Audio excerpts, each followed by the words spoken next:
في ليلة القدر.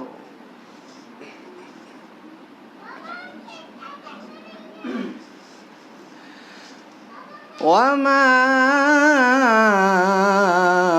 أدراك ما ليلة القدر.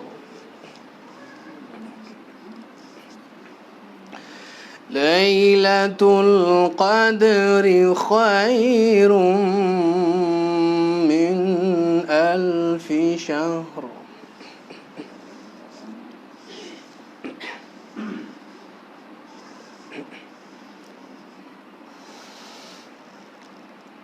بسم الله الرحمن الرحيم.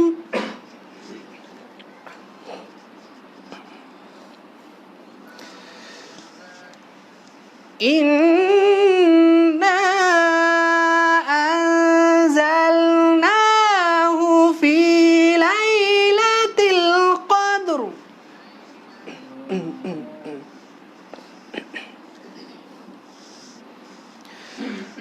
وما أدراك ما ليلة القدر.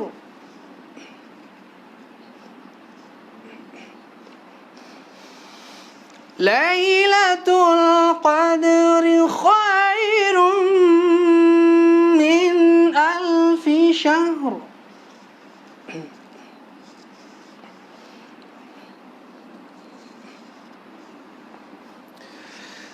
تنزل الملائكة والروح فيها بإذن ربهم من كل أمر.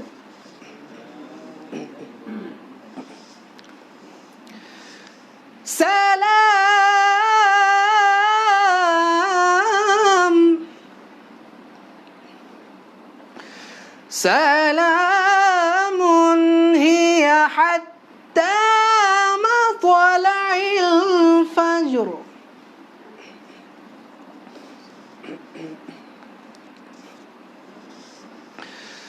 بسم الله الرحمن الرحيم. إنا أعطيناك الكوثر فصل لربك وانحر إن شانئك هو الأبتر. صدق الله العلي العظيم. اللهم صل على محمد وآل محمد وعجل فرجه.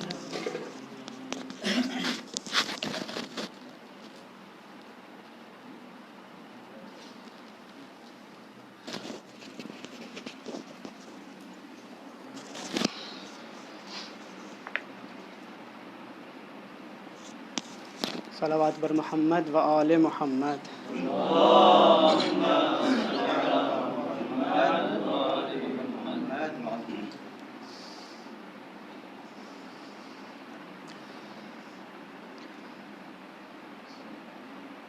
کب جائیں گے زندان سے چھٹ کر ہم لوگ مدینہ اے بھیا عابد سے لپٹ کر کہتی ہے معصوم سکینہ اے بھیا بھیا سینے میں میرا دم گھٹتا ہے ہر سمت عجب سناٹا ہے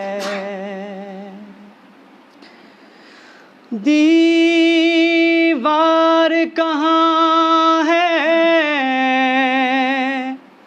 در ہے کہاں کب اس کا پتہ بھی چلتا ہے اس قید کی تاریکی میں میرا اس قید کی تاریکی میں میرا دشوار ہے جینا اے بھیا اس طرح چھنا تھا میرا گوہر ہے زخم ابھی تک کانوں پر جو میں نے تماچے کھائے ہیں وہ نیل ہے باقی گالوں پر گردن پہ نشان ہے رسی کے گردن پہ نشان ہے رسی کے اور زخمی ہے سینہ اے بھیا بس اتنا بہن کا کام کرو امّوں کو میرے یہ بتلا دو کرتی ہے سکینہ یاد تمہیں دریا سے پلٹ کر آ جاؤ پانی نہ کبھی اب مانگے گی پانی نہ کبھی اب مانگے گی امّوں سے سکینہ اے بھیا بابا کی جدائی اے بھیا تا عمر ستائے گی ہم کو تم لاکھ کرو کوشش لیکن اب نیند نہ آئے گی ہم کو لاؤ گے کہاں سے میرے لیے لاؤ گے کہاں سے میرے لیے تم بابا کا سینہ اے بھیا.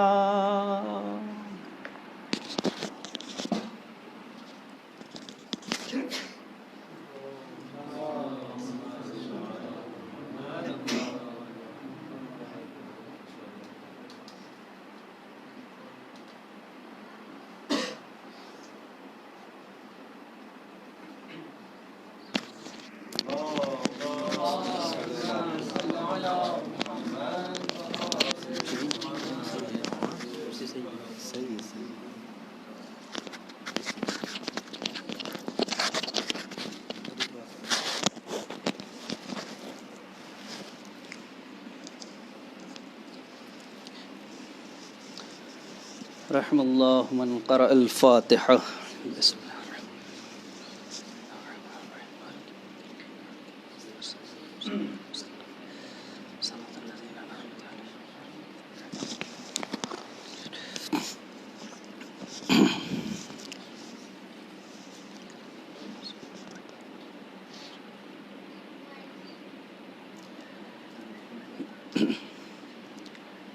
لا حول ولا قوة إلا بالله العلي العظيم. حسبنا الله ونعم الوكيل، نعم المولى ونعم النصير. رب اشرح لي صدري ويسر لي أمري واحلل عقدة من لساني يفقهوا قولي. بسم الله الرحمن الرحيم. الحمد لله الذي هدانا لهذا وما كنا لنهتدي لولا أن هدانا الله.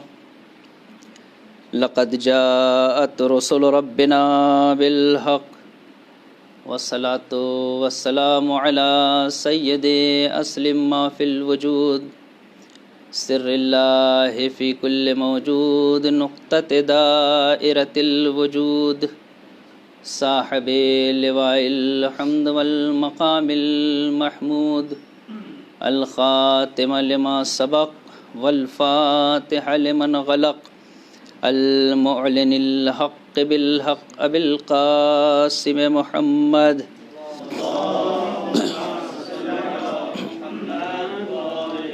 وعلى أهل بيته الطيبين الطاهرين المعصومين المظلومين، ولعنة الله على أعدائهم أجمعين. أما بعد، فقد قال الله تبارك وتعالى في القرآن المجيد. بسم الله الرحمن الرحيم. وَلَنَبْلُوَنَّكُمْ بِشَيْءٍ مِّنَ الْخَوْفِ وَالْجُوعِ ونقص من الأموال والأنفس والثمرات وبشر الصابرين الذين إذا أصابتهم مصيبة قالوا إنا لله وإنا إليه راجعون. أولئك عليهم صلوات من ربهم ورحمة وأولئك هم المهتدون. صلوات بر محمد وعلى محمد.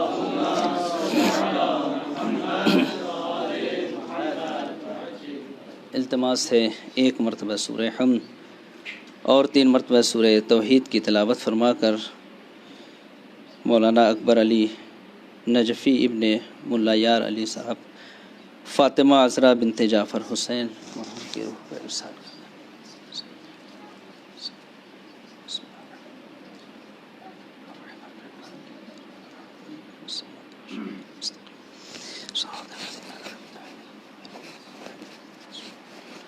بسم اللہ الرحمن الرحیم.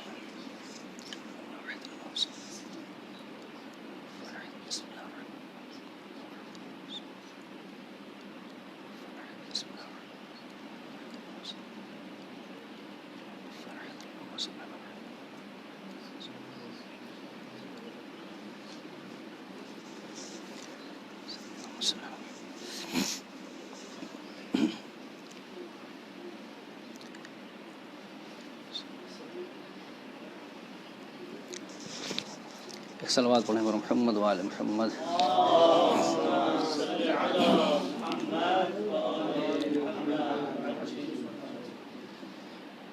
قدر بزرگان محترم،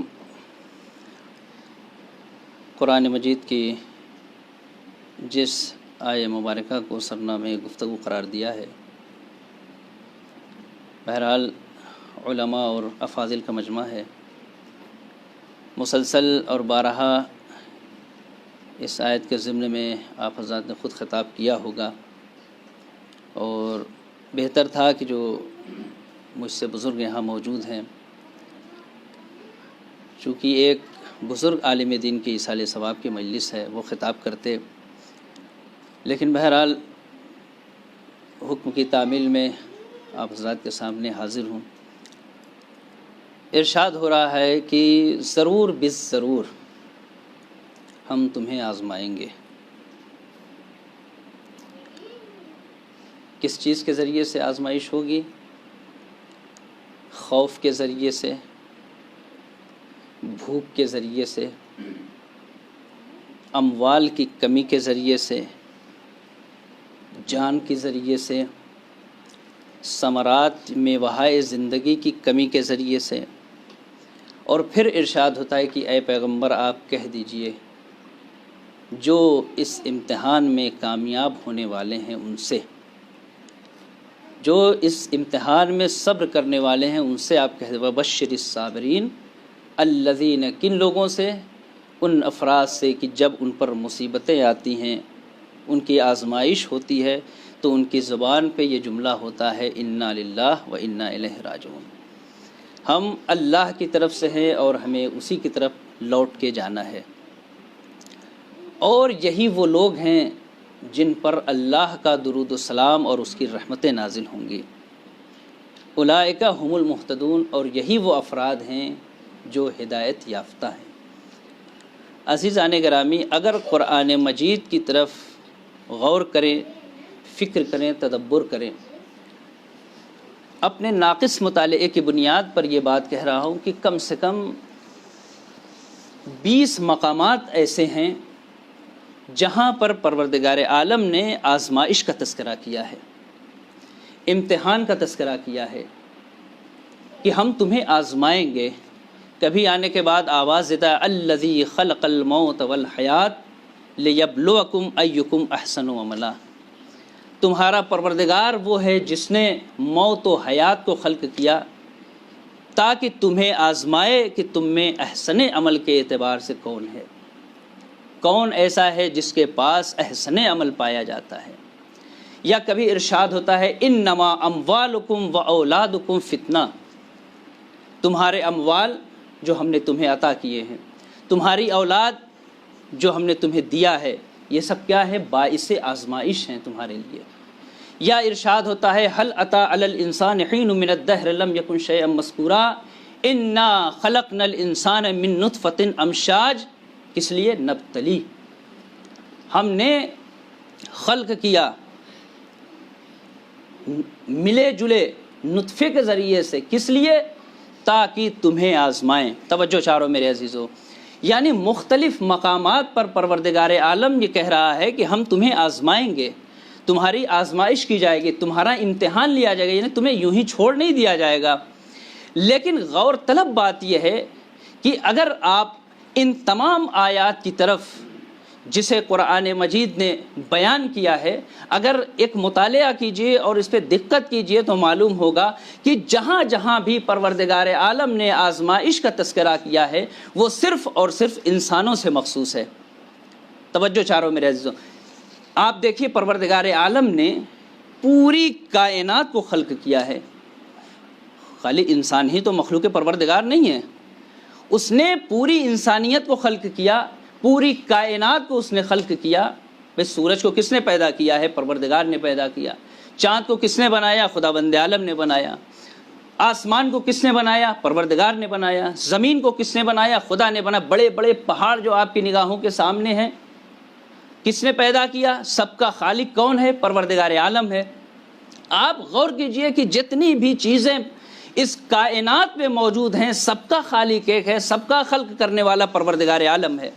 لیکن قرآن مجید کی کوئی ایک ایسی آیت آپ کو نہیں ملے گی جہاں پہ پروردگار عالم سورج سے مخاطب ہو کے کہہ رہا ہو کہ ہم نے تمہیں پیدا کیا تاکہ تمہیں آزمائیں، کہیں پر پروردگار عالم چاند سے مخاطب ہو کے کہہ رہا ہو کہ ہم نے تمہیں پیدا کیا تاکہ تمہیں آزمائیں، کہیں پر خدا نے ستاروں سے مخاطب ہو کے کہا ہو کہ ہم نے تمہیں پیدا کیا تاکہ ہم تمہیں آزمائیں، کہیں پر زمین سے مخاطب ہو کے خدا نے یہ کہا ہو کہ ہم نے تمہیں پیدا کیا تاکہ تمہیں آزمائیں، کہیں پر آسمان سے مخاطب ہو کے خدا نے یہ کہا ہو کہ ہم نے تمہیں خلق کیا تاکہ ہم تمہیں آزمائیں۔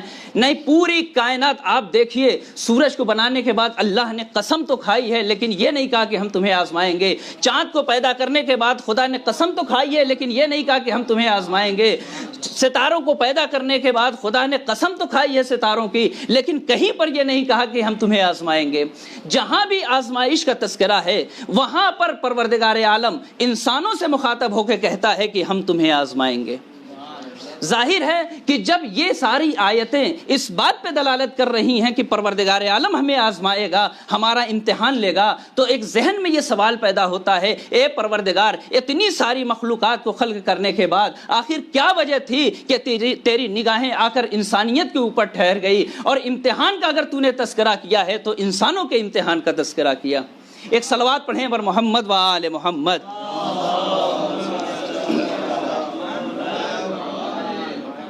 دوسری تمام مخلوقات موجود ہیں لیکن اگر امتحان کا تذکرہ، آزمائش کا تذکرہ ہو رہا ہے تو صرف اور صرف انسانوں کا۔ تو آخر کیا وجہ ہے؟ آخر ہمارا ہی امتحان کیوں؟ یہ سوالات ذہن میں آ رہے ہیں کہ کیوں پروردگار عالم نے انسانوں سے یہ کہا کہ ہم تمہیں آزمائیں گے۔ عزیزان گرامی، اگر اس بات کو سمجھنا ہے تو سب سے پہلے ہمیں یہ دیکھنا ہوگا کہ خود امتحان کہا کسے جاتا ہے۔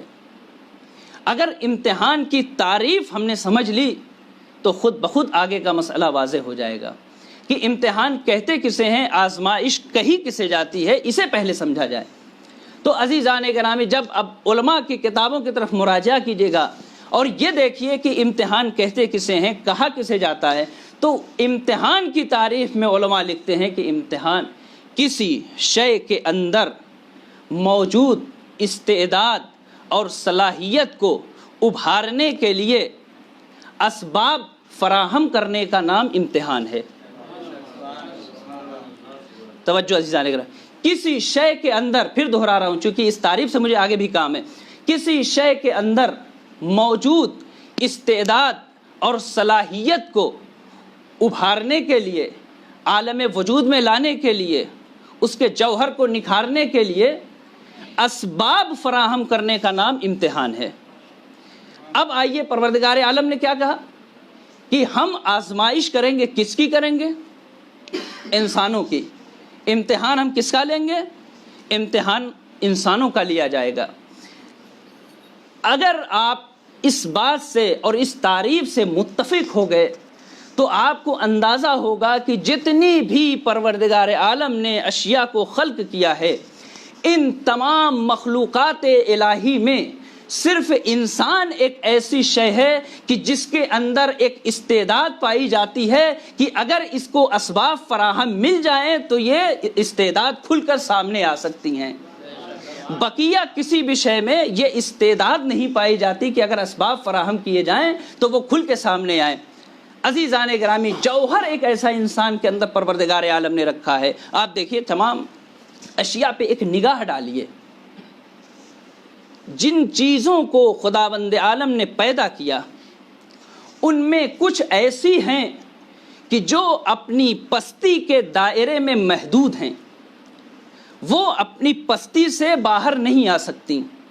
کچھ ایسی چیزیں ہیں جو بلند ہیں اور اپنی بلندیوں کے دائرے میں محدود ہیں، وہ اپنی بلندیوں سے نیچے نہیں آ سکتی۔ توجہ چاروں میرے عزیزوں، اب آپ لے لیجئے جمادات۔ جمادات کیا ہیں؟ نباتات، حیوانات۔ یہ تین وہ اشیاء ہیں کہ جو پستیوں کے دائرے میں محدود ہیں، اپنی پستی سے باہر نہیں آ سکتے۔ فرشتے، ملائکہ، یہ بلندیوں میں محدود ہیں، اپنی بلندی کے دائرے سے یہ باہر نہیں آ سکتے۔ توجہ چاہوں، یہ اپنی بلندیوں کے دائرے سے باہر نہیں آ سکتے۔ میں نے کیوں کہا کہ کچھ چیزیں پستی میں محدود ہیں، کچھ بلندیوں میں محدود ہیں۔ اب آ کے آپ دیکھیے جمادات۔ جمادات کو جمادات کیوں کہا جاتا ہے؟ بھئی پہاڑ ہے، اگر آپ جمادات کی تعریف میں دیکھیے تو جمادات اس لیے کہا جاتا ہے کہ اس کے اندر نقص پایا جاتا ہے. کیوں؟ جمادات اس شے کو کہا جاتا ہے جس میں صرف اور صرف جسمیت پائی جائے اور بس. توجہ چاروں میرے عزیزوں، جس میں صرف اور صرف جسمیت پائی جائے اور بس. اس کا مطلب کیا ہوا؟ اور بس یعنی اس کے اندر رشد نہیں ہے، نمو نہیں ہے، ارادہ نہیں ہے، عقل نہیں ہے، شعور نہیں ہے، علم نہیں ہے. اس لیے یہ پست. اس سے اوپر آئیے نباتات. جب نباتات کی تعریف آپ کیجئے گا تو کیا کہا جاتا ہے کہ نباتات وہ شے جس میں جسمیت پائی جاتی ہے اور رشد پایا جاتا ہے اور بس. اور بس کا مطلب کیا ہوا؟ یعنی اب یہاں پر رشد ہے لیکن عقل نہیں ہے، شعور نہیں ہے، ارادہ نہیں ہے، حرکت نہیں ہے. اس کا مطلب یہ بھی پستیوں کے دائرے میں محدود ہو گئی، اس کے اندر نقص پایا جاتا ہے. توجہ چاروں میرے عزیزوں. اور آگے بڑھیے. حیوانات. حیوانات کسے کہا جاتا ہے؟ جس کے اندر جسمیت پائی جاتی ہے، رشد و نمو پایا جاتا ہے، حرکت پائی جاتی ہے اور بس. اس کا مطلب یہ ہوا کہ اس کے اندر شعور نہیں ہے، ارادہ نہیں ہے، عقل نہیں ہے، علم نہیں ہے. یعنی یہ ساری تعریفیں چاہے وہ جمادات ہوں یا حیوانات ہوں یا نباتات ہوں، اگر آپ انہیں دیکھیے تو یہ اپنی پستیوں کے دائرے میں محدود ہیں اور ان پستیوں سے یہ باہر نہیں نکل سکتے. لہٰذا اگر ان کے سامنے کچھ ایسے اسباب فراہم بھی کیے جائیں کہ جن کی وجہ سے یہ اپنی پستیوں سے باہر نکل سکے تو ایسا نہیں ہو سکتا. اچھا انہیں اب چھوڑ دیجئے. کچھ وہ چیزیں میں نے کہا کہ جو اپنی بلندیوں میں محدود ہیں، ملائکہ، فرشتے، بے ضرر ہستیاں، آسمان کے رہنے والے، ملکوت اعلیٰ پہ زندگی بسر کرنے والے افراد، لیکن وہ بھی کیا ہیں؟ اپنے دائرے میں محدود ہیں، وہ اپنے دائرے سے نیچے نہیں نکل سکتے. لیکن انسان ایک لچکدار مخلوق کا نام ہے، انسان ایک دو رخی مخلوق کا نام ہے جس کے اندر لچک پائی جاتی ہے. یعنی اگر اسباب فراہم کر دیے جائیں تو انسان ترقی کر سکتا ہے، پستی کی طرف بھی جا سکتا ہے، بلندی کی طرف بھی جا سکتا ہے. ایک توجہ چاروں میرے عزیزو، آپ لے لیجئے ایک پتھر کو، لے لیجئے معمولی سا پتھر، اور اس کا آپ امتحان لیجئے. اسے کہیے ہاتھوں پہ لے کے اسے کہیے کہ بولو، وہ بولے گا؟ توجہ چاروں، میں ایک نقطے کی طرف اشارہ کرنا چاہوں. بولے گا؟ نہیں بولے گا. کیوں؟ اس لیے کہ وہ جماد ہے، جمادات میں اس کا شمار ہوتا ہے. بس اس کی فطرت یہ ہے کہ وہ خاموش رہے گا. اچھا ایک بچھو کو آپ لے لیجئے یا کسی موذی جانور کو، سانپ کو لے لیجئے، اپنے ہاتھ پہ رکھیے اور اس کا امتحان لیجئے اور دیکھیے کہ وہ بچھو ہے اگر آپ کے ہاتھ پہ، وہ ڈنک مارتا ہے یا نہیں مارتا. ہاتھ پہ لے کے اس کا امتحان لیجئے، ڈنک مار رہا ہے یا نہیں مار رہا ہے؟ ضرور مارے گا. کیوں؟ اس لیے کہ اس کی فطرت ہے ڈنک مارنا، اس کا امتحان نہیں لیا جا سکتا. مارے گا، ضرور مارے گا. اچھا اس سے آگے بڑھیے. آگ ہے، آپ آگ کو لے لیجئے، آگ کود جائیے یا ایک انگارے کو اٹھائیے، اپنے ہاتھ پہ رکھیے، دیکھیے وہ جلا رہی ہے یا نہیں جلاتی. اس کا امتحان لیجئے کہ جلاتی ہے یا نہیں جلاتی. ضرور جلائے گی، اس لیے کہ اس کی فطرت ہے جلانا. توجہ چاروں میرے عزیزو، اس کی فطرت ہے جلانا اور وہ جلائے گی. یہ اور بات ہے کہ جب یہی آگ معصوم کے سامنے آتی ہے تو گلزار بن جایا کرتی ہے. اور یہ تو رہی عصمت کی بات، جب معصوم کے سامنے آئے تو اسے گلزار بننا ہے. ایک اس معصوم کی محبت کا بھی یہ اثر ہوتا ہے کہ جب عزادار نام حسین لے کے آگ پہ چلتا ہے تو یہی آگ وہاں بھی گلزار بنتی ہے. ایک صلوات پڑھیں بر محمد وآل محمد.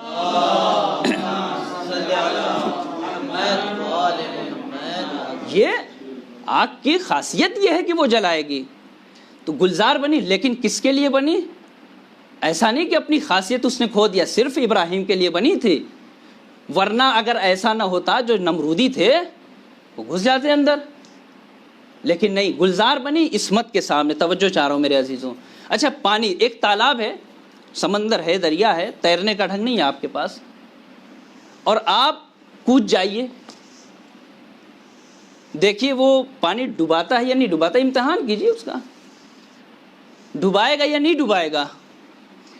ضرور ڈبائے گا، اس لیے کہ پانی کی فطرت ہے ڈبونا، اس کا امتحان نہیں لیا جا سکتا۔ یہ تو صرف معصوم کا کمال ہوتا ہے کہ جب معصوم پانی سے گزرتا ہے تو وہی پانی جو غیر معصوم کو ڈبو دیتا ہے معصوم کے لیے راستہ بنا دیتا ہے۔ یہی تو وجہ تھی بھائی، جناب موسیٰ کے لیے راستہ بنا دیا، مگر جب فرعونی آئے تو سب کے سب ڈوب گئے۔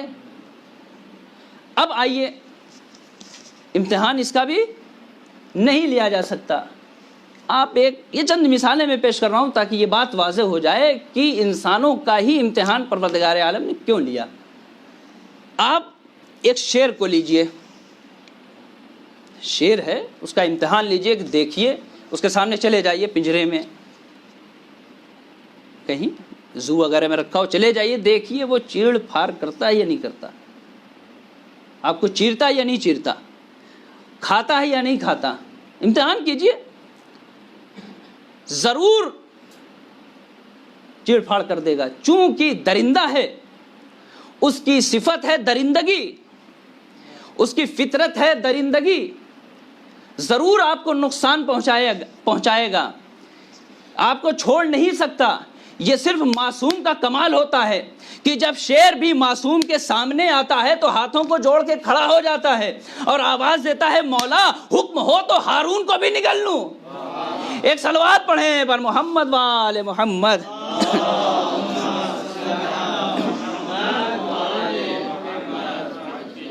تو آپ امتحان کیجئے، تمام چیزوں کا امتحان کیجئے، کہا چاہے وہ جمادات ہوں یا وہ نباتات ہوں یا حیوانات ہوں، ان کا امتحان نہیں لیا جا سکتا۔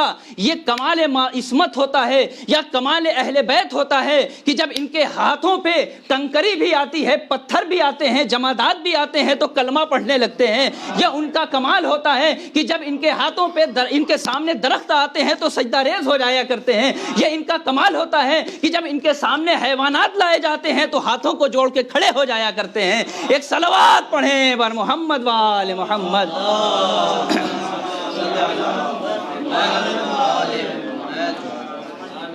تو عزیزان گرامی، ان کچھ ایسی اشیاء ہیں جو پستیوں میں محدود ہیں، کچھ بلندیوں میں محدود ہیں، وہ بلندیوں سے نہیں آ سکتی، یہ اپنی پستیوں سے اٹھ کے اوپر نہیں جا سکتے، لاکھ ان کے لیے آپ اسباب فراہم کرتے رہیں، ان کا کچھ ہونے والا نہیں۔ آپ فرشتوں کو لیجئے اور چاہیے کہ ان کو اپنی عصمت سے گرا دیں، اپنی منزلت سے وہ نیچے آ جائیں، تو نہیں ہوگا۔ میرے عزیزو، ایک بات عرض کرنا چاہتا ہوں کہ صرف انسان ایک ایسی ذات کا نام ہے کہ جو چاہے تو شاکر بن جائے، چاہے تو کافر بن جائے، چاہے تو شکر گزار بن جائے، اور انسان ایسا ہے چاہے تو شجاع بن جائے، چاہے تو بزدل بن جائے۔ اس کے اندر اللہ نے یہ فطرت رکھی ہے کہ انسان چاہے تو اپنے آپ کو انسانیت کے شرافت کی اس منزل پر پہنچا دے کہ جہاں پہ جانے کے بعد آواز دینے والا آواز دے، ادنو منی ادنو منی ادنو منی، اور قریبا اور قریبا اور قریبا۔ اور اگر انسان چاہے تو اپنی فطرت اور غریزے کو مار کر اسے غرق کر کے ایک اس منزل پر پہنچ جائے جہاں پر حیوانوں سے بھی پست ہو جائے۔ ایک صلوات پڑھیں بر محمد وآل محمد۔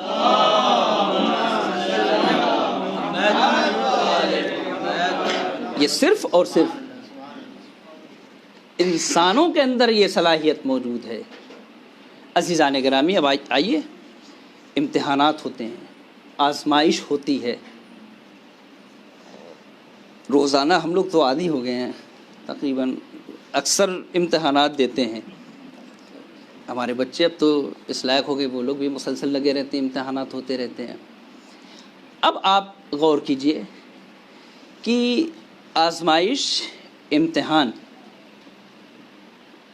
ہر امتحان کی ایک خصوصیت ہوتی ہے۔ جو بھی امتحان ہوتا ہے اس کی ایک خصوصیت ہوتی ہے۔ مثلاً ہم اگر حوزے میں ہیں تو دو طریقے کے امتحانات ہمارے ہوتے ہیں۔ اور یہاں آنے کے بعد ایک اور طریقے کا امتحان دیکھا ہے، یا تو امتحان کتبی ہوگا یا امتحان شفاہی ہوگا۔ کتبی امتحان کی اپنی خصوصیات ہوتی ہیں، شفاہی امتحان کی اپنی خصوصیات ہوتی ہیں۔ کچھ امتحانات دانشگاہوں میں ہوتے ہیں، یونیورسٹیز میں ہوتے ہیں، ان کے امتحانات کی اپنی خصوصیات ہوتی ہیں۔ توجہ چاہ رہا ہوں، جب ہم کتبی امتحان دیتے ہیں تو اس امتحان کی خصوصیت یہ ہوتی ہے کہ ہم اس میں قلم لے کے جا سکتے ہیں، کاپی ہم کو وہاں پہ مل جائے گی، سادہ برگا مل جاتا ہے، اس میں سوالات لکھے ہو، وہ ممتحن انتظام کر دے گا، لکھ کے چلے آتے ہیں۔ یہ اس کی اپنی خصوصیات ہے۔ اگر ہم کتاب لے کے جانا چاہیں کتبی امتحان میں تو اس کی اجازت نہیں ہے کہ آپ جزوہ لے کے چلے جائیں یا کتاب لے کے چلے جائیں۔ کیوں؟ کتبی امتحان ہے، اس میں آپ نہیں لے کے جا سکتے۔ لیکن ایک نوعیت بدل گئی، ہمارا کتبی امتحان نہیں، وہ ہو چکا، فقہ پنج پڑھ لیں، فقہ سے پڑھ لیں، شفاہی امتحان ہے۔ اب اس میں قلم اور کاغذ نہیں ہوگا، اب اس امتحان میں آپ کتاب لے کے جائیے گا۔ توجہ چاہ رہا ہوں عزیزو، آپ کتاب لے کے جائیے گا۔ کتاب یہاں پہ جس امتحان میں آپ لے کے جا نہیں سکتے تھے، لیکن یہاں پہ کیا آپ لے کے جا رہے ہیں، کتاب کھولا، عبارت دی، استاد نے پڑھے اور نتیجہ سامنے۔ کیا ہے؟ ممتحن کا کام ہے کہ جیسا امتحان ہو ویسا انتظام کرے۔ یہ حوزے کے امتحان کی ایک صورت۔ اب آئیے آپ یونیورسٹیز میں جائیے، دانشگاہوں میں جائیے، وہاں پہ امتحان کیسے ہوتے ہیں؟ کبھی میڈیکل کا امتحان ہوتا ہے۔ اب جب آپ میڈیکل کا امتحان دینے کے لیے جائیے گا تو وہاں کاپی، قلم، پریکٹیکل اگر اس کا امتحان ہے تو اس کی ضرورت نہیں ہے۔ وہاں پہ اب جب جائیے گا تو وہاں پہ آپ کو ابزار ملیں گے، قینچی ہوگی، چاقو ہوگا، سوئی ہوگی، دھاگے ہوں گے، چیڑ پھاڑ کرنے کے جتنے بھی انتظامات ہو سکتے ہیں وہ سب امتحان گاہ میں موجود ہوں گے۔ کیوں؟ اس لیے کہ میڈیکل کا امتحان ہے۔ آپ دیکھ رہے ہیں کہ امتحان جیسے جیسے بدل رہے ہیں، اسباب امتحان بدلے جا رہے ہیں۔ توجہ چاہ رہا ہوں میرے عزیزو، اسباب امتحان بدل رہے ہیں۔ اسی طریقے سے اگر آپ یونیورسٹی میں دیکھیں تو کبھی کمپیوٹر کا امتحان ہوتا ہے۔ جب وہاں آپ امتحان گاہ میں جائیے، پریکٹیکل اگر امتحان آپ کا کمپیوٹر کا، تو اس میں آپ کو کمپیوٹر سامنے رکھا ہوا ملے گا۔ اسباب بدل گئے، چونکہ امتحان کس چیز کا ہے؟ وہاں کمپیوٹر کا ہے۔ اچھا، کبھی کبھی امتحان پیمائش کا ہوتا ہے۔ اب وہاں امتحان گاہ آپ کو روم نہیں ملے گا۔ اگر پیمائش کا امتحان ہوتا ہے تو آپ کو روڈ پہ لے کے جاتے ہیں، سڑک پہ لے کے جاتے ہیں، جہاں آپ ناپیے۔ امتحان تو امتحان ہے، لیکن اسباب امتحان کی نوعیت کے اعتبار سے بدلے جا رہے ہیں۔ اسی طریقے سے اگر آپ کو ورزش کا امتحان دینا ہے، 2 واحد جو آپ نے پڑھے ہیں 2 واحد ورزش کے، بہرحال شرکت کرنی پڑتی ہے ہفتے میں 1 دن کم سے کم۔ اس کا امتحان کیسے ہوگا؟ روم پہ بیٹھ کے، امتحان گاہ میں جا کے نہیں ہوگا۔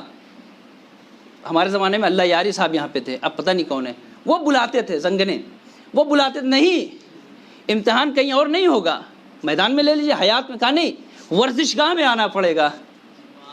کیوں؟ اس لیے کہ امتحان یہاں پہ کتبی اور شفاہی، کمپیوٹر، ان سب چیزوں کا نہیں ہے۔ جس شے کا امتحان ہوگا اس شے کے لحاظ سے اسباب فراہم کیے جائیں گے۔ چونکہ ورزش کا امتحان ہے اس لیے آپ کو ورزش گاہ میں آ کے دینا پڑے گا۔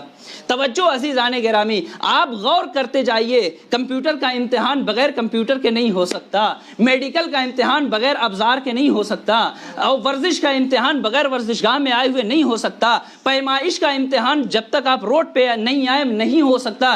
یعنی جتنے بھی امتحانات ہیں اگر اس امتحان کے لحاظ سے اسباب فراہم نہ کیے جائیں تو پھر امتحان نہیں ہو سکتا۔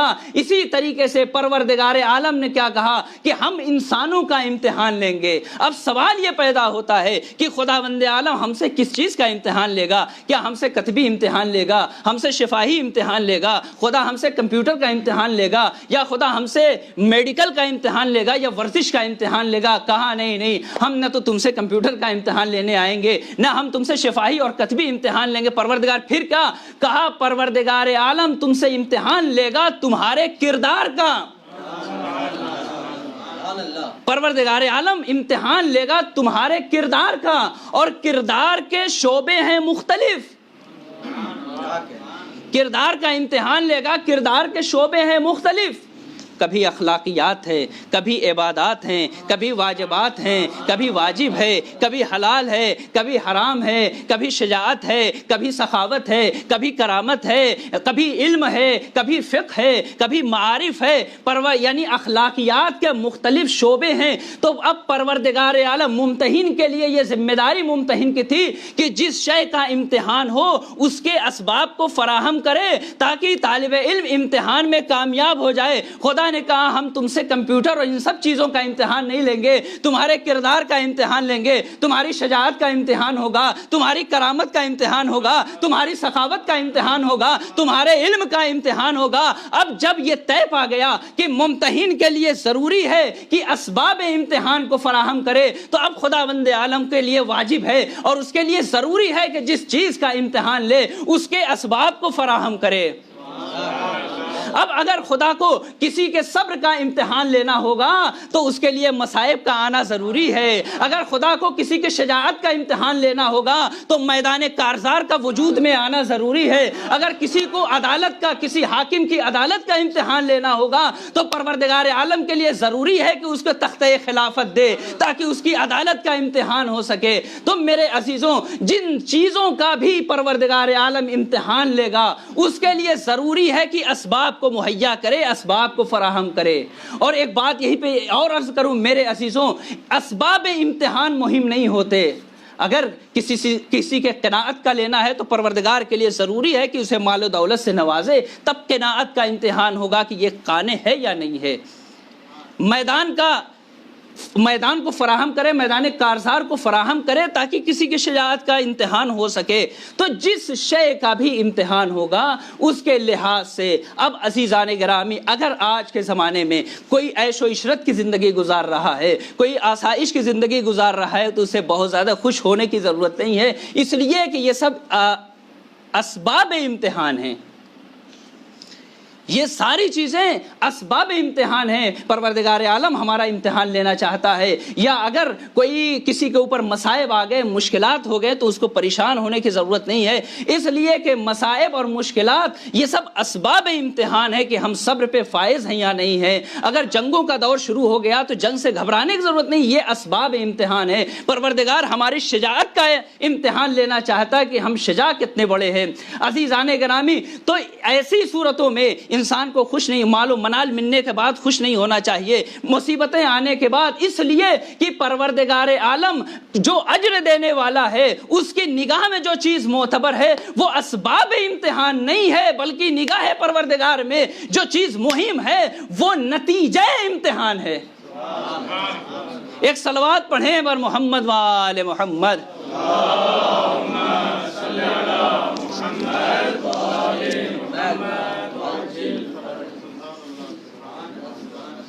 جو چیز اہم ہے وہ نتیجہ امتحان ہے.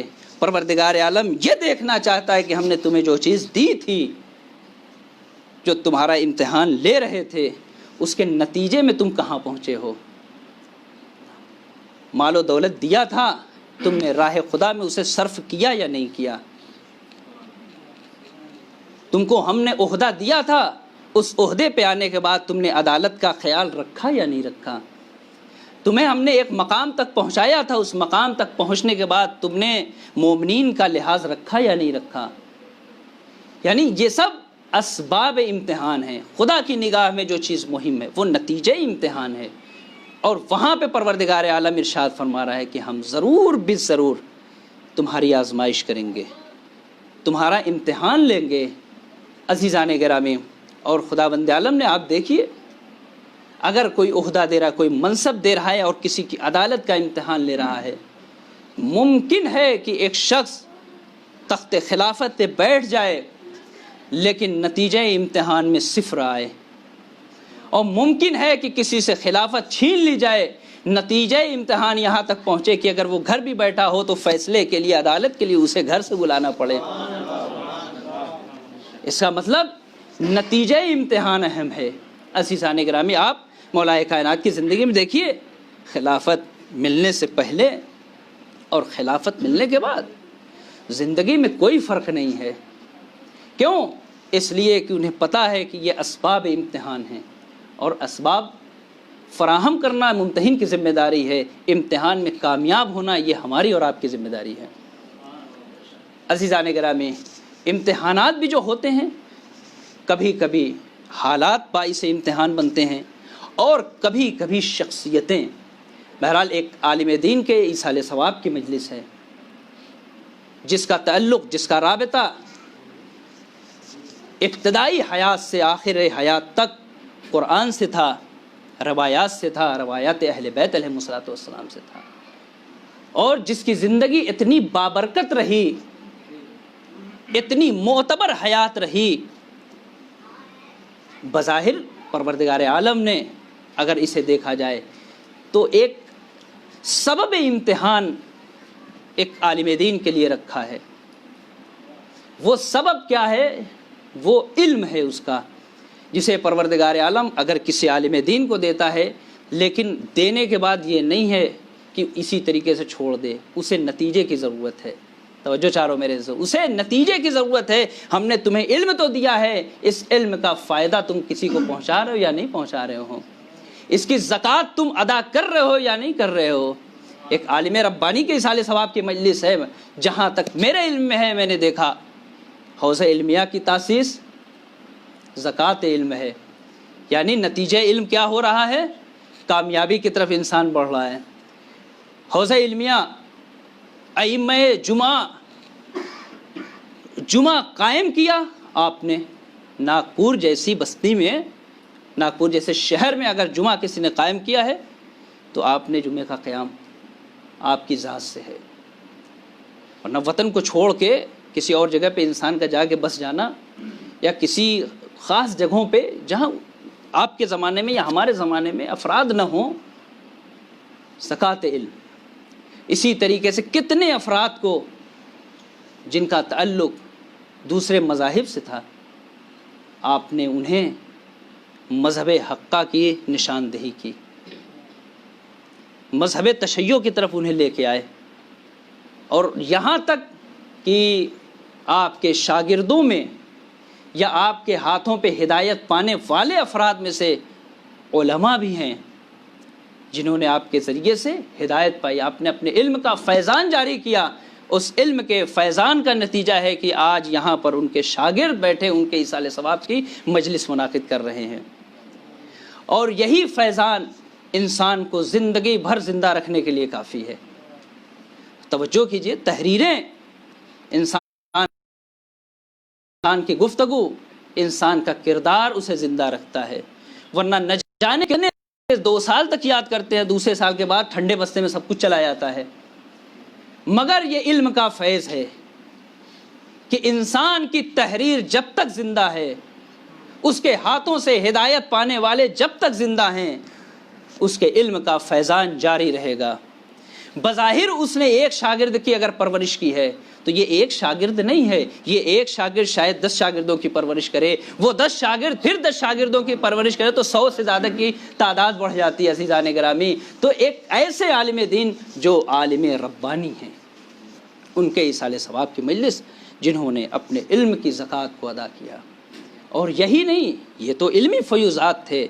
جہاں تک میں جانتا ہوں آپ کی شخصیت کے بارے میں، آپ رہتے ناگپور میں تھے، لیکن اپنے صلہ رحمی کی اس منزلوں پہ تھے کہ اپنے احباب، اپنے رشتہ دار جنہیں آپ جانتے تھے کہ وہ تنگ دست ہے، پریشان حال ہے، وہاں سے منی آرڈر کرتے تھے۔ ہوتی ہیں، آپ تاریخ پہ ایک نگاہ ڈالیے، فرعون جناب موسیٰ کے لیے باعث امتحان ہے، نمرود جناب ابراہیم کے لیے، یہاں انبیاء کا بھی امتحان ہو رہا ہے۔ جناب ایوب کی پوری تاریخ آپ کے ذہنوں میں ہے، شخصیتیں باعث امتحان ہو رہی ہیں۔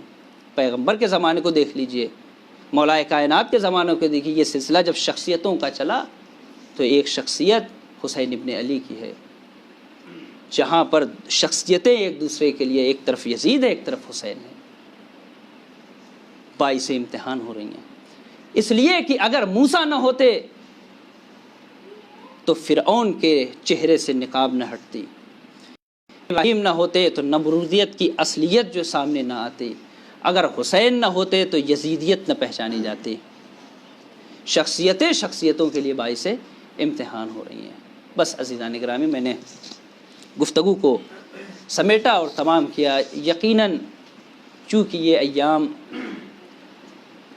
شہزادی سکینہ بنت الحسین علیہ السلام کے شہادت کے ایام ہیں ایک طرف، دوسری طرف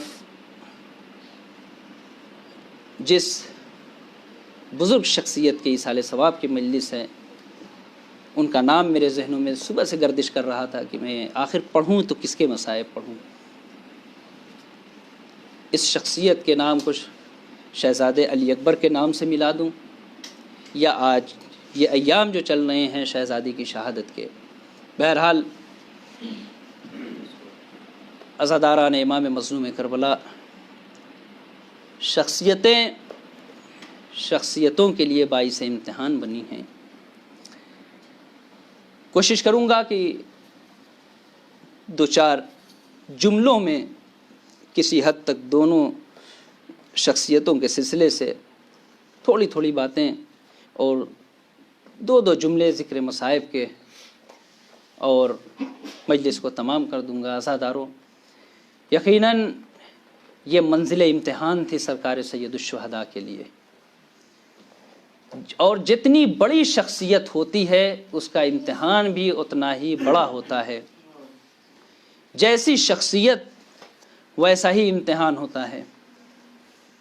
ابراہیم کا امتحان ہوا ابراہیم کی شخصیت کے لحاظ سے، موسیٰ کا امتحان ہوا موسیٰ کی شخصیت کے لحاظ سے، انبیاء کا امتحان ہوا انبیاء کی شخصیتوں کے لحاظ سے، لیکن یہاں پر امتحان کس کا ہے؟ امامت کا امتحان ہے، حسین ابن علی کا امتحان ہے، اور کتنا سخت امتحان تھا۔ اسی لیے جب فرشتوں نے آ کے یہ کہا مولا مدد چاہیے، ہم مدد کرنے کے لیے تیار ہیں، تو حسین ابن علی نے کہا نہیں، کسی کی مدد نہیں چاہیے۔ جب ابراہیم نے مدد نہیں لی تو پھر حسین ابن علی کسی کی مدد کا، اس لیے کہ حسین منزل امتحان میں ہیں، اس وقت حسین ابن علی منزل امتحان میں ہیں۔ عزاداروں، اور اس سے سخت منزل کیا ہوگی کہ جب ایک جوان بیٹا باپ کے پاس آئے اور آنے کے بعد یہ کہے کہ بابا مجھے جنگ کی اجازت دے دیجئے۔ یقیناً ایک جوان بیٹا ہے، ضعیف باپ ہے، 56 سال کا ضعیف باپ ہے، اور بیٹا یہ کہے بابا مجھے رن کی اجازت دے دیجئے۔ حسین ابن علی نے ایک جملہ کہا، میرے لال جاؤ اپنی ماں سے خیمے میں اجازت لے لو، اپنی پھوپھی سے اجازت لے لو۔ چنانچہ تاریخوں نے لکھا کہ جناب علی اکبر خیمے کی طرف آئے اور آنے کے بعد اپنی ماں کے پاس گئے، اماں جنگ کی اجازت دے دو۔ ام لیلہ نے کہا میرے لال تجھے تو بچپن سے تیری پھوپھی اماں نے پالا ہے، جاؤ اپنی پھوپھی ماں سے اجازت لے لو۔ جناب زینب کی طرف آئے اور آنے کے بعد جناب علی اکبر زانوؤں پہ سر رکھ کے بیٹھ گئے اور ایک سوال کیا، اے پھوپھی اماں یہ بتائیے کہ میں آپ کی نگاہ میں زیادہ پیارا ہوں، آپ کا بیٹا آپ کی نگاہ میں زیادہ پیارا ہے، یا میری دادی فاطمہ زہرا کا بیٹا آپ کی نگاہ میں زیادہ پیارا ہے؟ جناب زینب کہتی ہے میرے لال ارے تو نے کیسا سوال کر دیا ہے، تو نے کیسا سوال پوچھ لیا، کہاں میرا بیٹا علی اکبر اور کہاں میری ماں فاطمہ کا بیٹا؟ تو ایک مرتبہ جناب علی اکبر کہتے ہیں پھر اے پھوپھی اماں ارے اپنے بیٹے کو اپنی ماں کے بیٹے پہ وار دیجئے۔ بس عزادارو زینب سمجھ گئیں، جاؤ میرے لال جاؤ، مقتل کی اجازت مل گئی۔ لیکن صاحبان مقاتل لکھتے ہیں کہ جب جناب علی اکبر خیمے سے باہر نکلے تو کبھی خیمے کا پردہ اٹھتا ہے کبھی گر جاتا ہے، خیمے کا پردہ اٹھتا ہے پھر گر جاتا ہے، ایسے لگ رہا تھا جیسے جوان بیٹے کا جنازہ نکل رہا ہو۔ علی اکبر نکلنا چاہتے ہیں، کبھی سکینہ بڑھ کے دامن کو تھام لیتی ہیں، کبھی ننھے بچے دامن کو تھام لیتے ہیں، اے بھیا علی اکبر ارے صبح سے جو گیا وہ واپس نہ آیا، اے بھیا اجرکم اللہ۔ جناب علی اکبر خیمے سے روانہ ہوئے، باپ کے پاس آئے اجازت لی اور مقتل کی طرف چلے، لیکن چند لمحے گزرے تھے کہ علی اکبر واپس آئے، اور آنے کے بعد جس بیٹے نے پوری عمر باپ سے کوئی خواہش نہ کی، ایک سوال کیا، اے بابا، ارے فوج اشقیا ہے، اشقیا کا پورا لشکر ہے، اے بابا میں بنی ہاشم کا لال ہوں، لیکن کیا کروں، زبان خشک ہو چکی ہے بابا، اگر ایک قطرے آب مل جاتا تو میں انہیں بتاتا کہ بنی ہاشم کیا ہوتے ہیں۔ بس عزادارو، حسین نے صرف یہ جملہ سنا، ایک جملہ کہا، میرے لال، ارے میری زبان کو اپنے منہ میں رکھ لے۔ جیسے ہی حسین نے علی اکبر کے منہ میں اپنی زبان کو رکھا، فوراً علی اکبر پیچھے ہٹ گئے، اے بابا، ارے آپ کی زبان میں تو کانٹے پڑے ہوئے ہیں، اجرکم اللہ۔ بس عزادارو، ادھر علی اکبر دوبارہ رخصت ہوئے، میدان کارزار میں گئے، دشمنوں کو واصل جہنم کو کرنا شروع کیا، لیکن ایک وقت وہ آیا جب ایک ظالم نے چھپ کے ایک نیزہ مارا جو سینے علی اکبر پہ لگا۔ ایک مرتبہ باپ کو آواز دی، یا بتا ہو ادرکنی، اے بابا، ارے میری مدد کے آئیے۔ بس عزاداروں، ادھر حسین چلے، لاش علی اکبر کے پاس آئے۔ ایک مرتبہ حسین کا جملہ تھا، میرے لال، ارے مجھے کچھ دکھائی نہیں دیتا، اے میرے لال علی اکبر کہاں ہو؟ علی اکبر نے آواز دی، حسین پہنچے، کیا دیکھا کہ ایک جوان بیٹا ہے، ایڑیوں کو رگڑ رہا ہے، سینے پہ ہاتھ کو رکھا، بیٹا آخر سینے سے ہاتھ ہٹاتے کیوں نہیں؟ اے بابا، ارے علی کی برچھی ہے۔ حسین نے ایک مرتبہ علی کی برچھی کو سنبھالا، نجف کا رخ کیا، آواز دی، اے بابا علی، اے مرتضیٰ، ارے خیبر کا در اکھاڑنا بڑا آسان تھا، جوان کے سینے سے برچھی کا نکالنا بڑا مشکل، اجرکم اللہ۔ بس عزادارو، حسین نے علی اکبر کو اٹھایا، چاہا کہ خیمے کی طرف لے کے چلے، چلتے چلتے ایک منزل وہ آئی کہ جب حسین نے دیکھا کہ اب علی اکبر اس دنیا سے چلے گئے، جنازے کو رکھا، بوڑھا باپ تھا، ہمت نے ساتھ چھوڑ دیا۔ ایک مرتبہ حسین نے آواز دی، اے بنی ہاشم کے بچوں، ارے آؤ آؤ، جوان کا جنازہ ہے، حسین کیسے اٹھائے، میری مدد کرو، اجرکم اللہ۔ بس عزادارو، علی اکبر شہید ہو چکے، اور وہی ڈر تھا، وہی خوف تھا، جو ہونا تھا وہ ہوا کہ جب علی اکبر خیمے سے نکل رہے تھے، سکینہ نے دامن کو پکڑ کے کہا تھا، اے بھیا علی اکبر، اگر تم چلے گئے تو سکینہ کیا کرے؟ بس عزادارو، شام غریبہ آ گئی، حسین بھی قتل کیے جا چکے، اب وہ منزل آئی ہے کہ جب اشقیا خیموں کی طرف بڑھے، خیموں کو آگ لگانا شروع کیا، اتنے میں ایک بچی ہے جو خیمے سے باہر نکلی، لیکن جو باہر نکلی ہے تو دامن جل رہا تھا۔ حمید کہتا ہے کہ میں نے سوچا اس بچی کے دامن کی آگ کو بجھا دوں، لیکن عجب منظر تھا، میں بڑھا، بچی نے کہا، اے شخص ہماری طرف نہ آنا، ارے ہمارا رشتہ اہل بیت سے ہے، کوئی نامحرم ہمیں ہاتھ نہیں لگا سکتا۔ حمید کہ میں نے کہا، اے بچی، ارے میں دامن کی آگ کو بجھانا چاہتا ہوں۔ سکینہ کہتی ہے، اگر تم میری مدد ہی کرنا چاہتا ہے تو صرف اتنا بتا دے کہ نجف کا راستہ کدھر ہے۔ اے بی بی، ارے نجف جا کے کیا کرو گی؟ وہاں میرا دادا علی مرتضیٰ ہے، دادا سے شکوا کروں گی۔ اے دادا، ارے یتیموں کے ساتھ کیا یہی سلوک کیا جاتا؟ بس عزادارو، آخری منزل سنے، اور رفع زحمت، آخری منزل عزادارو، شب شام غریبہ ہے، سکینہ کے دامن میں آگ لگی ہے۔ اتنے میں جناب سکینہ نے کیا دیکھا؟ ایک شقی ہے جو بالیوں کو چھیننے کے لیے آ رہا ہے۔ جناب سکینہ کہتی ہیں، اے شمر، ارے ٹھہر جا، ہمیں ہاتھ نہ لگانا، ہم اہل بیت نبوت ہیں، نامحرم ہمیں ہاتھ نہیں لگا سکتے۔ لیکن دیکھا وہ بڑھتا جا رہا تھا۔ سکینہ کہتی ہیں، تمہیں کیا چاہیے؟ کہا، مجھے یہ بندے چاہیے، یہ بالی چاہیے۔ سکینہ نے کہا، اے شمر سن، تو رک جا، میں یہ بندے اتار کے تیرے حوالے کر دیتی ہوں۔ سکینہ نے بندوں کو چاہا کہ نکال لے، لیکن نہ نکل سکے تو سکینہ کا ایک جملہ تھا، اے شمر میں تو اتنی چھوٹی ہوں کہ مجھے بالیاں اتارنا بھی نہیں آتا۔ شمر آگے بڑھا، بندے کو چھینا، لبوں سے خون جاری ہوا، فرات کا رخ کیا، اے چچا عباس آپ کے بعد ظالموں نے یہ حال۔ وَسَيَعْلَمُ الَّذِينَ ظَلَمُوا أَيَّ مُنقَلِبٍ يَنقَلِبُونَ إِنَّا لِلَّهِ وَإِنَّا إِلَيْهِ رَاجِعُونَ رضا بِقَضَائِهِ وَتَسْلِيمًا لِأَمْرِهِ۔ پروردگارہ تجھے واسطہ ہے محمد و آل محمد علیہ السلام کا، ہم میں جو پریشان ہیں ان کی پریشانیوں کو دور فرما، جو مقروض ہیں ان کے قرض کو غیب سے ادا فرما، اس مختصر سی مجلس کو قبول فرما۔ پروردگار جن مرحومین کے ایصال ثواب کے لیے مجلس منعقد کی گئی ہے اس کا ثواب مرحومین تک پہنچا، پروردگار ان کے درجات کو بلند فرما۔ میرے معبود اس وقت پوری دنیا کورونا کی زد میں ہے، میرے معبود جلد سے جلد اس وبا کا خاتمہ فرما۔ پروردگار اپنی آخری حجت کے ظہور میں تعجیل فرما، ہم کو ان کے اعوان و انصار میں شمار فرما۔ ربنا تقبل منا انک انت السمیع العلیم۔ ماتم حسین۔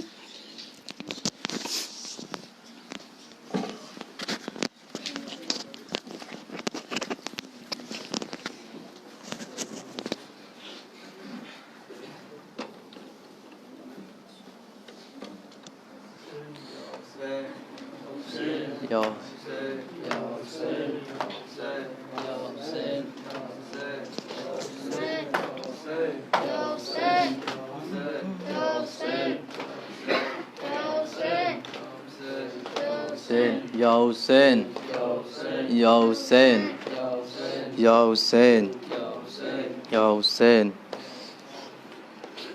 ہوتا نہیں ہے،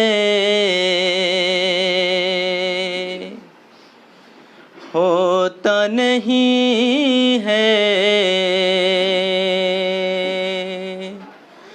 درد کا درمان، ہوتا نہیں ہے، ہوتا نہیں ہے درد کا درمان۔ کب گھر جائیں گے اے پھوپھی اماں، کب گھر جائیں گے اے پھوپھی اماں، کب گھر جائیں گے اے پھوپھی اماں۔ ہوتا نہیں ہے، ہوتا نہیں ہے درد کا درمان، کب گھر جائیں گے اے پھوپھی اماں، کب گھر جائیں گے اے پھوپھی اماں۔ قید میں بولی بالی سکینہ، یاد بہت آتا ہے مدینہ۔ قید میں بولی بالی سکینہ، یاد بہت آتا ہے مدینہ۔ پاؤں میں چھالے رخ پہ پسینہ، ہو گیا مشکل اب تو جینا۔ جل گئے خیمے لٹ گیا سامان، کب گھر جائیں گے اے پھوپھی اماں، کب گھر جائیں گے اے پھوپھی اماں۔ امّو بھی نہ لوٹ کے آئے، یہ دکھیاری کس کو بلائے۔ امّو بھی نہ لوٹ کے آئے، یہ دکھیاری کس کو بلائے۔ شمر نے مارے اتنے تماچے، آج تلک رخ سارے ہیں نیلے۔ شمر کرے ہے اور پریشان، کب گھر جائیں گے اے پھوپھی اماں، کب گھر جائیں گے اے پھوپھی اماں۔ چلنے لگی زہریلی ہوائیں، آنکھ میں آنسو لب پر آہیں، چلنے لگی زہریلی ہوائیں، آنکھ میں آنسو لب پر آہیں، بڑھنے لگی ہیں اور جفائیں، تم ہی بتاؤ کس کو بلائیں، بھول گئے ہیں کوفی احسان، کب گھر جائیں گے اے پھوپھی اماں، کب گھر جائیں گے اے پھوپھی اماں، زندہ میں کوہرام مچا ہے، زندہ میں کوہرام مچا ہے، ہر ایک قیدی رونے لگا ہے، زینب کو پھر غم یہ ملا ہے، ایک بچی کا لاشا پڑا ہے، بن گیا زندہ گور غریباں، کب گھر جائیں گے اے پھوپھی اماں، کب گھر جائیں گے اے پھوپھی اماں، قید ستم میں تھا یہ نظارہ، حال عجب تھا زین العبا کا، قید ستم میں تھا یہ نظارہ، حال عجب تھا زین العبا کا، ہاتھ پہ تھا ہم شیر کا لاشا، بہنے لگا اشکوں کا دھارا، روتی رہی دیوار زنداں، کب گھر جائیں گے اے پھوپھی اماں، کب گھر جائیں گے اے پھوپھی اماں، نوحہ لکھا خورشید نے رو کر، صاحب عالم روز محشر، نوحہ لکھا خورشید نے رو کر، صاحب عالم روز محشر، تم کو ملے گا جام کوثر، شور بپا ہے دل کے اندر، نوحہ کرے ہے بال سکینہ، کب گھر جائیں گے اے پھوپھی اماں، کب گھر جائیں گے اے پھوپھی اماں، ہوتا نہیں ہے، ہوتا نہیں ہے درد کا درمان، کب گھر جائیں گے اے پھوپھی اماں، یا حسین۔